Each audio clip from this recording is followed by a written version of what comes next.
Adopted and abandoned, I escaped my neglectful family to start a new life, leaving behind a letter they may never find or care about. I, 18 male, was adopted by a family when I was 5.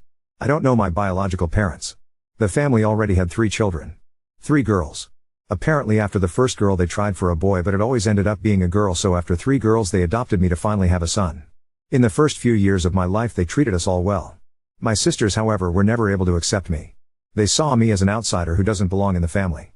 Actually, it was the oldest one called Alicia who poisoned the other 2 called Maria and Juliet against me by telling them that our parents would treat me better because I was a boy, which wasn't true.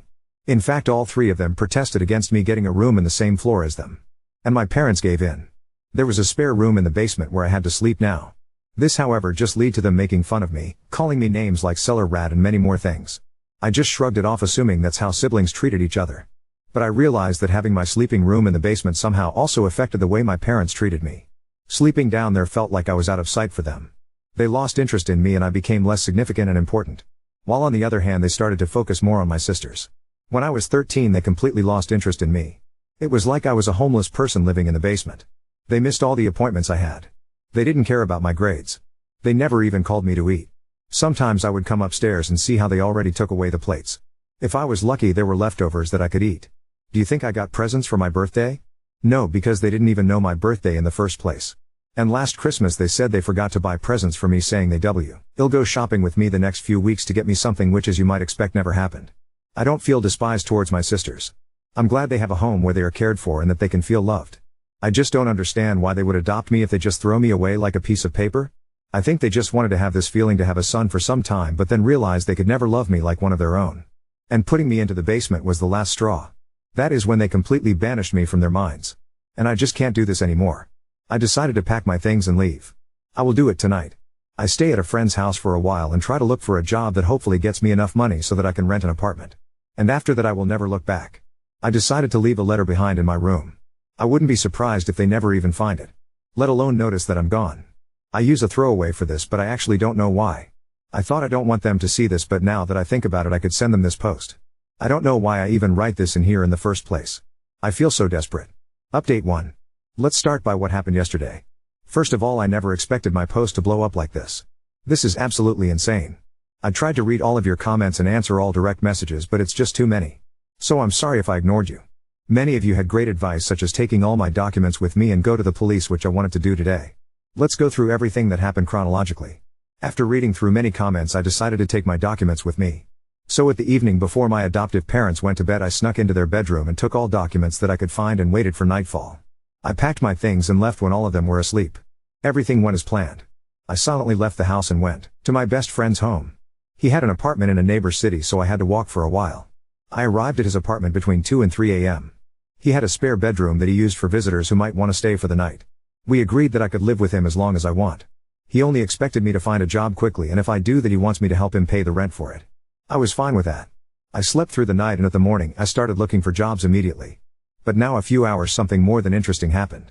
While I was on his laptop still looking through the online job advertisements and collecting them, the doorbell rang. He opened the door and I heard a familiar voice. But it wasn't one of my parents. It was one of my sisters. Maria, to be exact. The middle sister. I heard how she asked if I was here. He wanted to lie for me, but I decided to talk to her to find out what she wanted.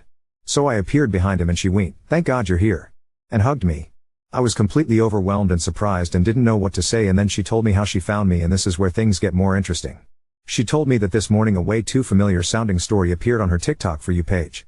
Apparently my story was shared by a TikTok account who actually had a quite big audience.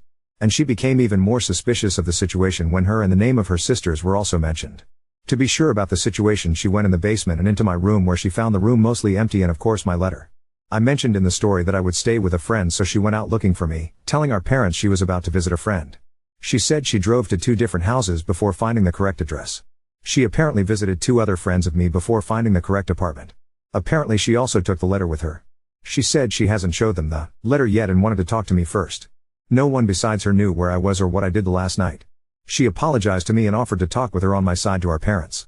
She explained that the way I talked about her in the original post made her feel bad. She said she never hated me or anything. She admitted that she also protested against me having a room on their floor, but just because of Alicia's influence on her and because she believed her lies when she was younger. Now that I think about it, unlike Alicia and Juliet, she never called me bad names. She said that Juliet probably also is just insufferable because of how Alicia manipulated her. She said she never realized how bad I was treated. She never gave a second thought about me because Alicia spread rumors that I was just very socially awkward and overall didn't like any of them and that I would just lock myself inside the basement like the worst introvert and all of that. And as a reason for her claims she just reminded them that I was adopted and that is why I would try to make myself the outsider. I said to her that this might explain why she and Juliet might have been like that to me but not why my parents would have behaved that way.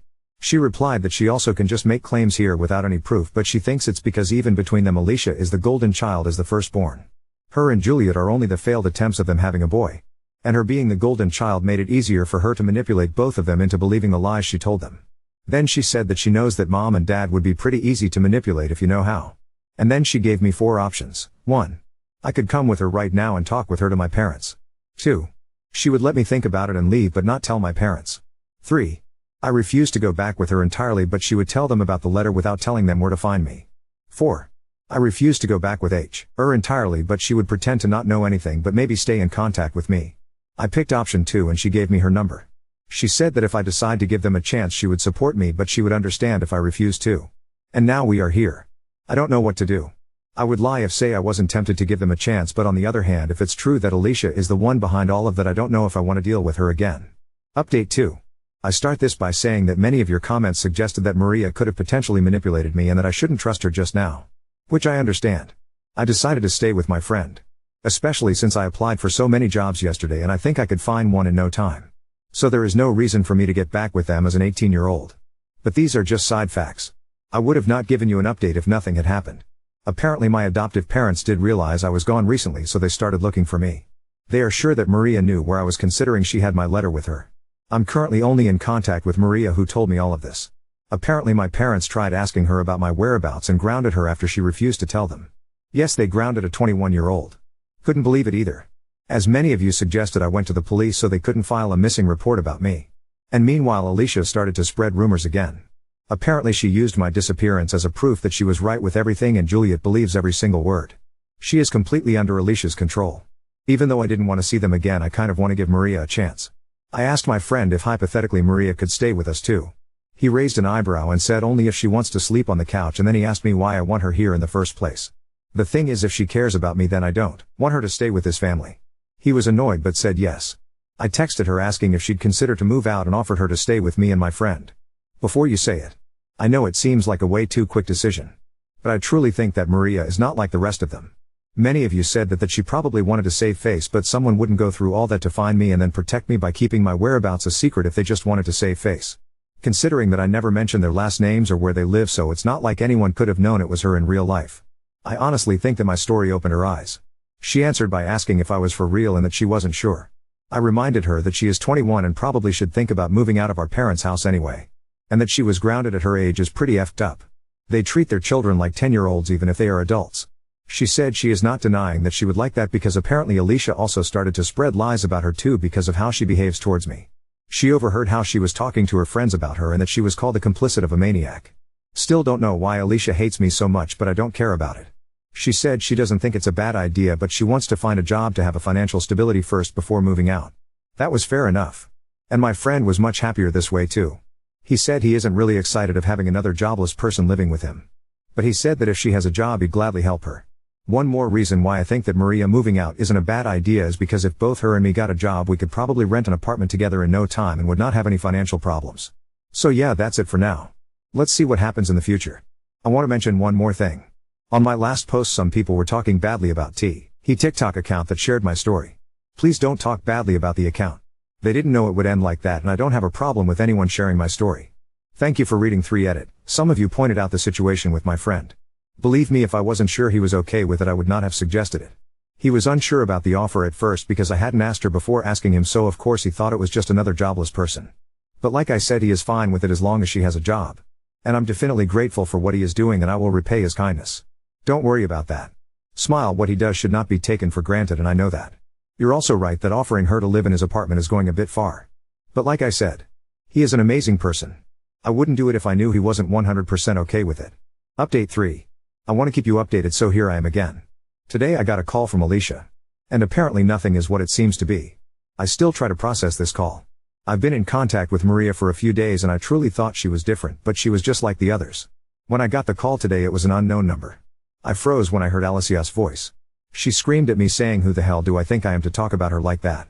We had a little argument but somehow managed to calm down. I thought about hanging up but I wondered what she wanted from me. She told me to grow up. I was never part of their family according to her and that I should have known it since the beginning and stop crying about it now when I could have done something about it the entire time. I admit I was angry and not very nice. I told her to go FCK herself and told her I was going to get Maria out of there too because both us wouldn't deserve a life around someone like her. Then she said something I guess she shouldn't have said. She said that I was ridiculous because Maria was a part of all of this theater and if I truly thought mom and dad cared about me.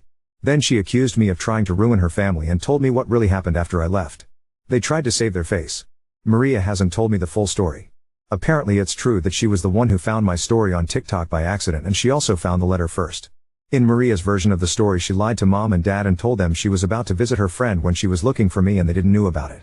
But Alicia said that Maria told mom and dad immediately after finding my letter. This also answers the question how Maria knew about my friend's address. I never told this to anyone except my adoptive mom. They thought that if they fooled me into thinking I had someone on my side, it would be easier for them to get to me because they assumed I probably wouldn't open the door for them. I couldn't believe it and asked why I would believe someone like her, to which she replied, "Who do you think gave me your number?" Then she demanded me to take down my posts and hung up. Honestly, I kinda believe her. But it also proves that they are all the same. They try to manipulate me to get back with them to save their reputation. Many of you guys warned me about this, but even after everything that happened I didn't want to believe someone could be this evil. But that's it. I will cut any contact with them. I am not taking my posts down. Everyone deserves to know what these people are. I cannot believe I tried so desperately to see the good in them. Oh, some of you might want to know that I also apologize to my friend for offering room that wasn't mine to begin with. I understand your critique about this and you are right. I crossed a line there. With that being said, the chapter Adoptive Dickhead Family is hopefully closed now. I try to focus on my life and maybe someday I will find someone who truly loves me. Update 4. Me answering to their attempts of defamation gets voted. I am not lying with anything. I wish all of them the best. But I don't want to have anything to do with this family. A few people pointed out that Juliet and Alicia made posts of their own, but apparently these posts got deleted, cause I cannot find them. I also can imagine they were just fake profiles and that they are not the real ones. You can post them under this post if they can be found somewhere. But no matter what they wrote, I'm sure that if they are real they try to save their reputation by telling you lies. I would like to appeal to you to not believe anything they say. The backlash on my last post and the people calling me liar, however, is frustrating, and right now I need some peace and focus on my life and things that feel good to me. I hope you can understand that. I'm going to keep my account here for 2 days and then delete it. This way I can leave this behind and no one of the negative comments can accuse me of hiding anything or doing it for clout or Reddit karma. And everyone should be able to read my story before it gets deleted. To those who support me, I want to thank you so much. I felt safe enough to share my story and even update you. When I made the first post I never thought it would reach so many people. So thank you all so much. 3 edit. Okay, I just found Juliet's post on the same TikTok page that shared my story and this post is completely fake. My name is not Ben as suggested in this post. It's more like a fan fiction of my story where someone who has nothing to do with our family tried to add their perspective. And the situations that were described there never happened. It's not even that they happened and it's just a different perspective. No. It's completely made up. Now on to second story. Parents turned against me and got a restraining order against my husband after he defended himself when my mother tried to attack him over buying a shed. I, 33F, have been married to my husband, 32 male, for a few months, but we've been ether for 6 years. My parents had asked us to move into their home 2 years back to help them out since my dad is medically disabled. We agreed because this would allow us to save up for a house. When I was 19, my father had a brain tumor and at the same time his mother was in the hospital and it wasn't good. My mom spent all her time at the hospital with my grandma, so I decided to take 2 years off from college and put in a leave of absence from my job until my dad was better so I could take care of him and my brother who is younger. Fast forward, I met my now husband at work and we hit it off. From the beginning, he took it upon himself to take my father to appointments and fix things around the house for them. When we moved in, my husband fixed the house for my parents every day after working 10 hours a day. Anything they asked of him, he did. He fixed the dryer 6 times, he repaired the HVAC system, he is not an HVAC, he took his personal time to learn the basics so our heat would work, and anything else they needed. So now we are married for a few months and have been looking for a home. My mother has been rude and passive-aggressive with him ever since we got married. Some backstory on my childhood. I was emotionally abused by my mom and was taught how to hate my father because he was always working. My mother always used to tell me that my dad had no time for me and to not bother him for anything.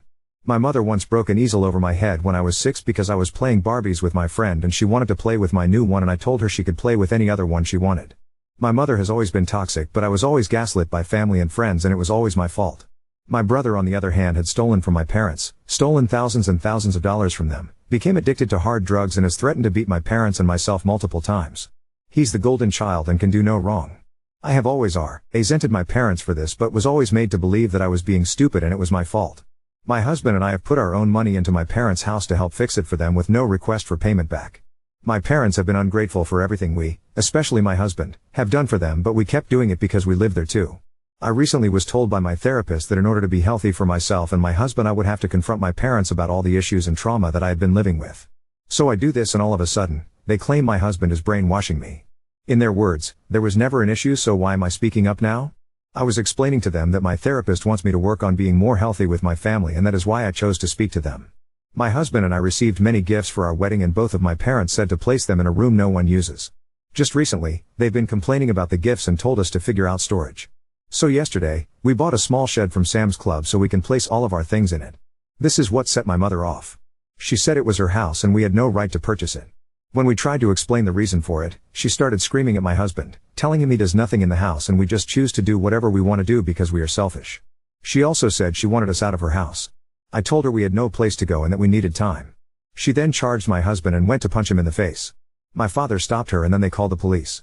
When the police came, they told us that they felt sorry for us because we hadn't done anything but that they decided to place a temporary restraining order on my husband and that they wanted me evaluated for brainwashing and Stockholm Syndrome.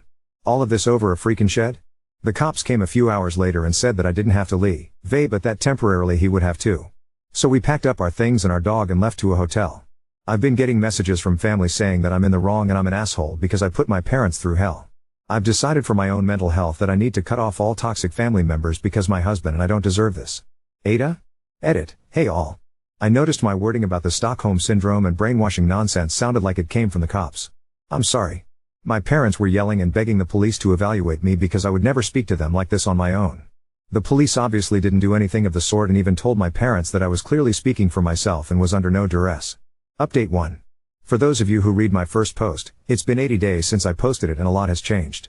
My husband and I found a house and will be moving into our home at the end of August. I am currently low contact with my parents only because a lot of our things are in their house. I have already set up a day for the movers to come help me gather all of our belongings and yes, my parents know we are taking our things.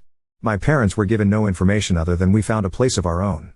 My father has ignored me since the situation they caused and basically blames me for it, but then tells my mom out loud he's not mad at me when I'm there. My mother thinks all is well even though I tell her our relationship is the furthest from fine, but narcissistic parents will believe what they want. Once all of our things are out of the house, I'm cutting all contact with my parents and whoever else needs to go. My husband and I, even through this difficult situation, have gotten stronger and are living a fairly peaceful life. Therapy has been wonderful and all the wonderful things that are coming our way, we are welcoming with open arms. One thing I realized, other than my parents being narcissists, is that I really did go through a lot of trauma throughout my life and my parents still think they're the best parents out there. There was a moment, in the beginning of all of this, where I thought I couldn't keep going. When I came out of that place and was strong again, I spoke with my parents about it since my mom kept telling me how much they care about me still. Their response to all of this: oh well, that's not our fault and shit happens. They're right. Shit does happen. And it's gonna hit them hard once I'm out of their lives for good.